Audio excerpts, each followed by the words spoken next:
नमस्कार, आप देख रहे हैं देशवा न्यूज और मैं हूं आपके साथ कुमार कौशिक। देशवा से राजनीति तक में आपका स्वागत है। बिहार में सियासत गर्म है और सियासी हलचल के बीच बिहार के 2 जिलों में होने वाले उपचुनाव को लेकर के काफी सरगर्मी है। बिहार के 2 जिला गोपालगंज और मोकामा में उपचुनाव होना है और उपचुनाव को लेकर के उम्मीदवारों की भी घोषणा हो गई है। मोकामा की हम बात करते हैं, जहां से 4 बार के विधायक अनंत सिंह थे, बाहुबली विधायक अनंत सिंह। अब वो AK-47 मामले में जेल में हैं और उनकी विधायकी छिन गई तो कुर्सी खाली हो गई। लेकिन बाहुबली पूर्व विधायक अनंत सिंह की पत्नी को मैदान में उम्मीदवार के रूप में उतारा है। मैं बता दूं कि मोकामा जो है भूमिहार जाति की बहुलता वाला क्षेत्र है। वहां पर अनंत सिंह 4 बार विधायक रहे हैं। अब इसके बाद की बात हम करते हैं भाजपा की। भाजपा ने अब उनके सामने, नीलम सिंह के सामने प्रतिद्वंदी के रूप में नलिनी रंजन सिंह उर्फ ललन सिंह की पत्नी सोनम देवी को मैदान में उतारा है और नलिनी रंजन सिंह भी भूमिहार जाति से हैं। मैंने बताया आप लोगों को कि मोकामा जो है वहां पर भूमिहार जाति की बहुलता है और भूमिहार जाति के लोग ही वहां पर तय करते हैं कि जीत किसकी होगी। भूमिहार जाति के वोटर्स जो हैं उन्हीं से तय होता है कि वहाँ पर कौन जीतेगा, कौन सत्ता में आएगा। और इसी के तहत ललन सिंह 4 बार विधायक रहे। उनके बाद ब्राह्मण, दुसाध और यादव और राजपूत, इन लोगों की भी वहाँ पर संख्या है। लेकिन भूमिहारों के सामने किसी की चलती नहीं है। भूमिहार जाति की बहुलता के सामने कोई किसी की नहीं चलती और वहां पर भूमिहार जाति के लोग ही तय कर पाते हैं कि जीत किसकी होगी। और इसी रणनीति के तहत भाजपा ने जदयू से बाहर ला करके अपने दल में शामिल करके नलिनी रंजन सिंह उर्फ ललन सिंह की पत्नी सोनम देवी को मैदान में उतार दिया है। तो अब हम चलते हैं गोपालगंज की बात करते हैं। गोपालगंज में जो चुनावी रणनीति जो बनी हुई है, चुनावी समीकरण जो बना हुआ है, वो काफी दिलचस्प हो गया है। वहां के विधायक थे सुभाष सिंह, जिनकी मृत्यु हो गई और उसके बाद वहां की सीट खाली हो गई। वहां पर उपचुनाव होना है और वहां पर सुभाष सिंह की पत्नी को भाजपा ने मैदान में उतारा है। कुसुम देवी वहां पर भाजपा से टिकट लेकर के मैदान में आई हैं।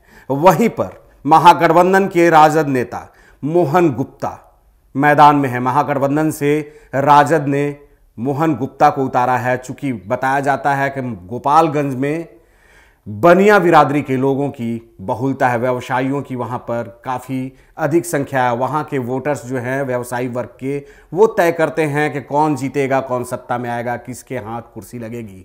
और इसी रणनीति के तहत महागठबंधन ने मोहन गुप्ता को वहां से उम्मीदवार घोषित किया है।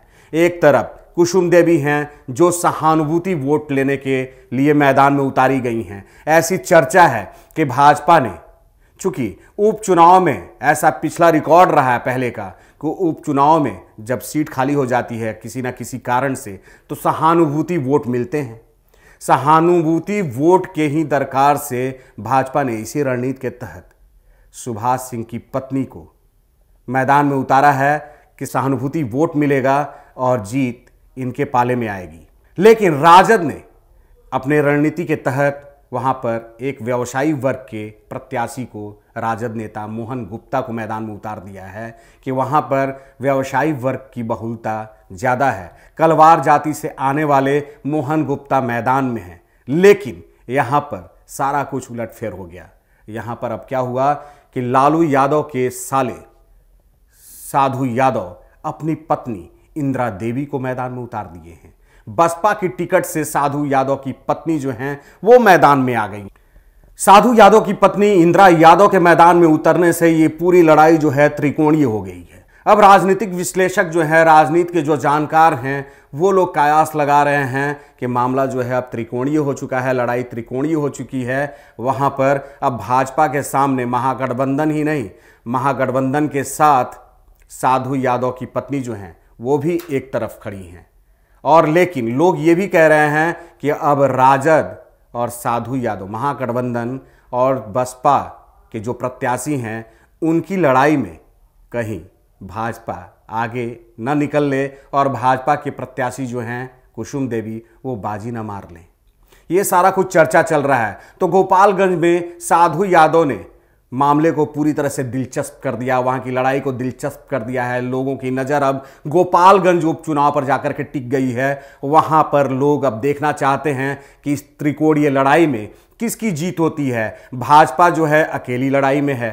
वहां पर सुभाष सिंह जो थे विधायक थे, 4 बार वहां पर विधायक रह चुके थे और उनसे काफ़ी सहानुभूति है लोगों की। अगर सहानुभूति वोट अगर मिल जाता है भाजपा को, कुसुम देवी को, तो फिर कुसुम देवी वहां की विधायिका हो जाएंगी। लेकिन अगर मोहन गुप्ता को व्यवसायियों का वोट मिल जाता है और चूंकि महागठबंधन के जो बाकी के घटक दल हैं उन लोगों का भी वोट बैंक जो है वो जुड़ जाता है, जैसे कि हम है या AIMIM है, राजद का है ही, जदयू का है ही, इन सारे जो दल हैं सभी के जो अपने वोट बैंक हैं वो सभी कुछ मिल करके, सारे लोग मिल करके अगर मतदान कर देते हैं तो मोहन गुप्ता जो हैं उनकी जीत तय हो जाएगी। ऐसा कयास लोग लगा रहे हैं, राजनीति के जानकार लोग ऐसा ही कयास लगा रहे हैं कि महागठबंधन में बहुत सारी पार्टियां हो गई हैं।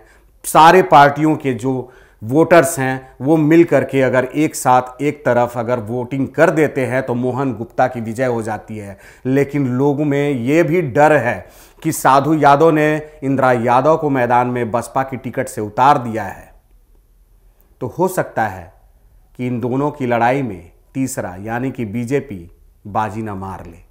तो मामला पूरी तरह से दिलचस्प हो गया है उपचुनाव को लेकर के। बिहार में इस समय पूरी तरह से सियासी हलचल मचा हुआ है और सबकी निगाह जो है मोकामा और गोपालगंज की उपचुनाव को लेकर के गोपालगंज और मोकामा पर टिकी हुई है। लोग चर्चाएं कर रहे हैं कि देखते हैं आगे क्या होता है।